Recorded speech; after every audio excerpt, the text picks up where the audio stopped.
والملائكة صفا لا يتكلمون إلا من أذن له الرحمن وقال صوابا. ذلك اليوم الحق، فمن شاء اتخذ إلى ربه مآبا. إنا أنذرناكم عذابا قريبا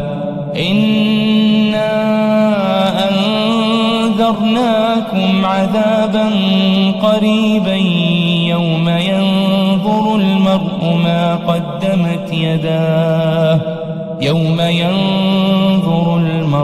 ما قدمت يداه